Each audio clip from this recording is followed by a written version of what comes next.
بہرحال اب اس آیت میں آگے بڑھیے، ان تتوبا الی اللہ فقد صغت قلوبکما، بلکہ میرا یہ خیال ہے کہ آج ہمیں درس تو یہی ختم کرنا ہوگا۔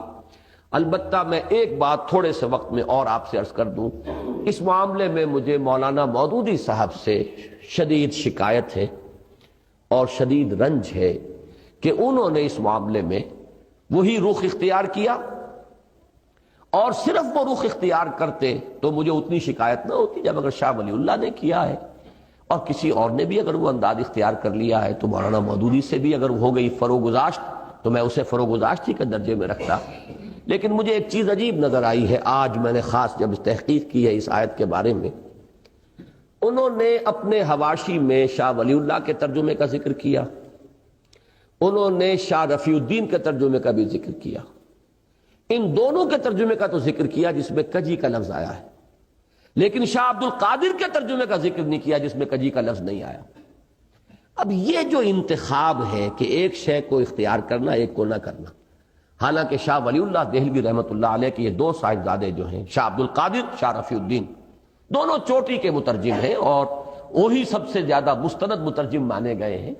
شاہ عبد القادر کا ترجمہ جو ہے اس کو مانا گیا ہے کہ وہ بامحاورہ ہے، شاہ رفیع الدین کا لفظی ترجمہ ہے، لیکن یہ ہے کہ مستند ترین ترجمے وہی۔ تو اگر شاہ ولی اللہ کا بھی ان کی نگاہ میں آیا اور شاہ رفیع الدین کا بھی آیا تو شاہ عبد القادر کا کیوں نہیں آیا، جنہوں نے اس سے ہٹ کر ترجمہ جو ہے اختیار کیا؟ یہ پک اینڈ چوز جو ہے یہ در حقیقت دلالت کرتا ہے کہ وہ اصل میں زیر اثر ہیں کسی غلط تصور اور غلط فکر کے۔ اور اسی میں مجھے یاد آیا ہے کہ حضرت عثمان کے بارے میں رضی اللہ تعالی عنہ خلافت و ملوکیت نامی کتاب میں بالکل اسی کی ایک مثال موجود ہے۔ تاریخ کی کتابوں میں ایک واقعہ یوں درج تھا اور ہے اب بھی کہ ایک جنگ سے مال غنیمت آیا، 5 لاکھ درہم کا مال غنیمت۔ حضرت عثمان نے وہ سارا کا سارا اپنے سالے مروان ابن حکم کو بخش دیا، بس یہ واقعہ ہبہ کر دی۔ اب صرف اس واقعے کو درج کرنے کا مطلب کیا ہے؟ حضرت عثمان نے خیانت کی، وہ مال غنیمت ان کی جاگیر تو نہیں تھا، وہ تو مال جو ہے مسلمانوں کا ہے، 1/5 حصہ اس کا بیت المال میں جائے گا، 4/5 حصہ جو ہے وہ غنیمت کا تقسیم ہوگا مجاہدین میں، یا اگر 1/5 حصہ ہی وہ آیا تھا، 4/5 حصہ وہاں تقسیم ہو چکا تھا، یہ 1/5 تھا تو یہ بیت المال کی ملکیت تھا، حضرت عثمان کی ذاتی ملکیت تو نہیں تھا۔ 5 لاکھ اگر 1/5 تھا تو گویا کہ 25 لاکھ کی تھی وہ، جس میں سے 20 لاکھ وہاں تقسیم ہو چکا، 5 لاکھ آیا تو یہ بیت المال کی ملکیت ہے۔ یہ اپنے کسی رشتہ دار کو، اور رشتہ داروں میں بھی جو سالہ ہو، سالار جنگ جو ویسے بھی ایک بدنام رشتہ ہے دنیا میں، آج بھی اس کے ساتھ جو ہے طرح طرح کی نسبتیں ہیں، اس کو بخش دیا تو معلوم ہوا کہ وہ تو گویا کہ اس روایت ہی کو سامنے رکھا جائے تو وہ تو ایک عام انسان کی سطح پر آ گیا، عام دنیا دار انسان ہے۔ کون؟ ذو النورین، خلیفہ ثالث، چوٹی کے صحابہ میں سے۔ اب یہ واقعہ انہوں نے دلیل یہ دے دی کہ صاحب یہ تو کتابوں میں نے کوئی اپنے گھر سے تو نہیں گھڑا ہے، یہ تو تاریخ کی کتابوں میں واقع ہے۔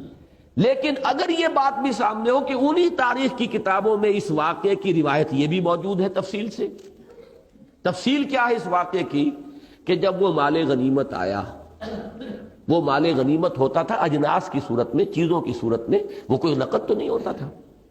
حضرت عثمان نے مجلس شورا سے اجازت لے کر وہ سارا مال 5 لاکھ میں خرید لیا، 5 لاکھ بیت المال میں داخل کر دیے، اپنی ذاتی جیب سے اس مال کو خرید لیا، وہ بھی اجازت سے، اصحاب شورا کی اجازت سے، کہ بجائے اس کے کہ یہ سارا مال جو ہے بیت المال کے اندر اس طرح جمع کیا جائے، نقد میں 5 لاکھ میں یہ مال اگر آپ اجازت دیں تو میں لے لیتا ہوں، 5 لاکھ بیت المال میں داخل ہو جائیں گے، یہ مال اب آپ کی ذاتی ملکیت ہے، اب آپ جسے چاہیں ہبہ کریں، کسی کو دے دیں، کسی کو کوئی اعتراض نہیں۔ یہ تفصیل بھی اگر موجود ہو تاریخ کی کتاب میں، پھر ایک شخص اس واقعے کو جو ہے مجمل بیان کرتا ہے تو معلوم ہوتا ہے کہ یہاں کوئی نہ کوئی نقطہ نظر کی کجی ہے، کوئی ٹیڑھ ہے، کوئی اپنی سوچ کے اندر جو ہے وہ غلطی جو ہے وہ پیدا ہو چکی ہے۔ تو یہ ہے اصل میں وہ بات جس کی مجھے ایک اور جو ثبوت ہے وہ آج ملا ہے کہ اس میں ترجمے جو اس ترجمے کی تائید کرنے والے ہیں کہ دل کج ہو گئے تمہارے، توبہ کرو اللہ کی جناب میں، تمہارے دل ٹیڑھے ہو گئے، راہ حق سے ہٹ گئے، تو وہ ترجمے تو انہوں نے بیان کر دیے، شاہ ولی اللہ کا بھی اور شاہ رفیع الدین کا بھی، لیکن شاہ عبد القادر کا ترجمہ بیان نہیں کرنا۔ تو یہ میرے نزدیک در حقیقت اس میں جیسا کہ میں نے عرض کیا، میں دوبارہ وہ الفاظ دہرانا نہیں چاہتا، جو ہمارے بعض اکابر کو،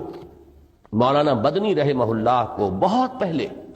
یہ شک ہو گیا تھا اور انہوں نے اس کا اظہار کیا تھا کہ ان کے مزاج کے اندر صحابہ کرام سے اور بزرگوں سے اور اسلاف سے جو ہے ایک گستاخی کا رجحان پایا جاتا ہے۔ اس وقت تک یہ چیزیں اس طرح کی واضح طور پہ سامنے نہیں آئی تھی، لیکن ہوتے اہل اللہ کے جو کسی چیز کو بھانپ لیتے ہیں، کسی چیز کا اندازہ انہیں کسی کے انداز سے ہو جاتا ہے۔ تو اس قسم کا واقعہ یہ ہے کہ خلافت و ملوکیت تو خیر اس کی بہت ہی بڑی مثال ہے، لیکن ایک مثال مجھے آج ملی ہے اس ترجمے کے اندر کہ سارے ترجمے دلائل کے اندر سابقہ جو ہے انہوں نے کوٹ کر دیے، لیکن یہ کہ شاہ عبد القادر موضح القرآن، یوں سمجھیے کہ اردو زبان کی پہلی تفسیر، پہلے تفسیری حواشی شاہ عبد القادر رحمہ اللہ، ان کا ترجمہ جو ہے وہاں پر نقل نہیں کیا ہے۔ یہ اومیشن نہیں ہو سکتی، یہ اتفاقیہ نہیں ہو سکتا، اس کے اندر ان کا اپنا ایک چوائس ہے، پک اینڈ چوز والا معاملہ ہے، اور وہی چیز ہے جو میرے نزدیک یہاں نہایت تکلیف دہ ہے۔ تو بس آج اس پر ہم اپنا درس ختم کر رہے ہیں۔ ان تتوبا الیہ فقد صغت قلوبکما، اگر تم دونوں اللہ کی جناب میں بصراحت اپنی خطا کا اعتراف کرتے ہوئے توبہ کرو تو یہی تمہارے شایان شان ہے، اور تمہارے دل تو اس طرف مائل ہو ہی چکے ہیں۔ بارک اللہ لی ولکم فی القرآن العظیم ونفعنی وإیاکم بالآیات والذکر الحکیم۔